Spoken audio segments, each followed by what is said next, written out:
Princess Castro at narito ang mga napapanahong balita. Good news po para sa mga nasa Mega at Metro Manila dahil inanunsyo ng Manila Electric Company o Meralco ang pagbaba ng singil sa kuryente ngayong buwan ng Hulyo. Bababa ito ng halos 11 cents kumpara sa nakaraang buwan at magiging 12.16 pesos per kilowatt hour na lamang. Tinatayang nasa 22 pesos ang mababawas sa singil ng kuryente sa tipikal na kabahayang kumukonsumo ng 200 kilowatt hour.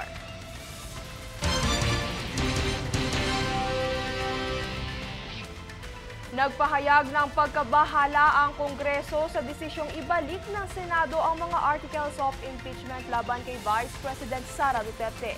Narito ang ulat mula kay Jade Buhoy. Unconstitutional.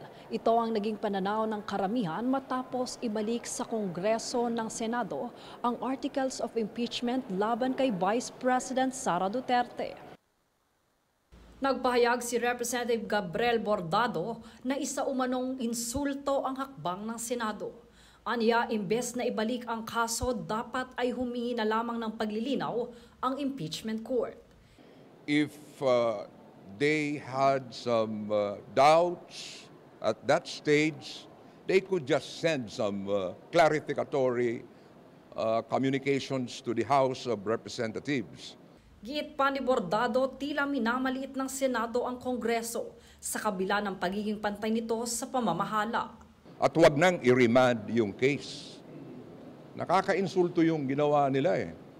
Sa panig ni Senate President Francis Chis Escudero, sinabi niyang hindi ibinasura ng Senado ang kaso, kundi hinihingi lamang nila ang paglilinaw sa posibleng paglabag sa 1 taong limitasyon ng impeachment. Ayon sa kanya, ito ay para matiyak na hindi labag sa saligang batas ang isinagawang proseso. Sa kabilang banda, tinuligsa ni House Speaker Martin Romualdez ang naging pasya ng Senado at tinawag itong deeply concerning. Aniya, isinagawa ng Kamara ang proseso ng may pag-iingat alinsunod sa konstitusyon at suportado ng mahigit 2/3 ng mga miyembro. Binigyan din niya na hindi ito gawaing pampolitika, kundi isang tungkuling konstitusyonal na isinasagawa para sa katotohanan at pananagutan.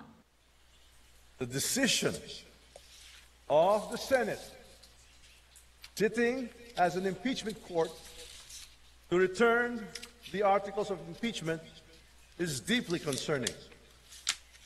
These articles were transmitted by the Chamber in accordance with the Constitution and with the overwhelming support of 215 members who answered the people's call for accountability. Let me speak plainly, yet with utmost respect. The House of Representatives acted not out of haste, but with deliberate care. We followed the law, we honored our mandate, and above all, we stood for what the Filipino people deserve. Ayon pa rito, hindi tatalikuran ng Kamara ang kanilang mandato, bagkus ay patuloy silang kikilos ng may dignidad. Dagdag pa niya na ang hakbang na ito ay hindi para sa sarili kundi para sa bayan. Ayon naman sa prosecution panel sa Kamara, hindi maaaring bawiin o amyendahan ang naipasa nilang articles of impeachment. Paglilinaw ni Representative Jerbil Luistro, tapos na ang papel ng Kamara at wala sa kapangyarihan ng Kongreso ang bawiin o baguhin ang kanilang ipinasa. What I said earlier, we are deferring the receipt until we are clarified on the actions taken by the Senate last night. Samantala, bago ang mga pahayag na ito, ginanap ang isang ecumenical mass noong tanghali ng June 11 kung saan binasbasan ang mga articles of impeachment. Ito ay bilang simbolo ng paninindigan ng Kamara para sa katotohanan at katarungan. Jade Buhoy, nag-uulat para sa Golden Nation Network.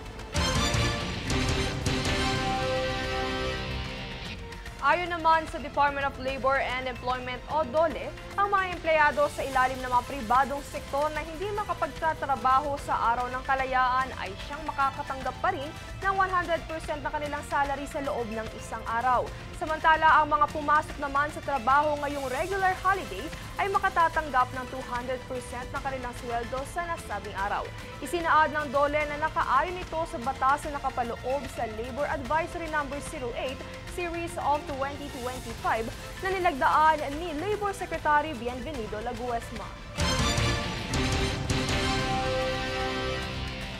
Kami ang boses ng pagbabago. Ako si Princess Castro at ito ang News Force. Sa ulo ng mga balita. 15 bus suspendido matapos ang viral na karerahan sa highway. Pagbalik ng impeachment articles laban kay VP Sara, nakaka-insulto at nakakabahala ayon sa Kongreso. Demand ng impeachment case pabalik sa Kamara, akma at tamang gawin ayon kay SP Escudero. CDO nagsagawa ng hugis watawat na puto bilang paggunita sa araw ng kalayaan. NPC naglabas ng mga alituntunin sa paggamit ng body-worn cameras. US pinagbakwit ang mga staff ng embassy sa Iraq. Patas at bantay na balita, komprehensibong ulat para sa puso ng masa. Ito ang News Force.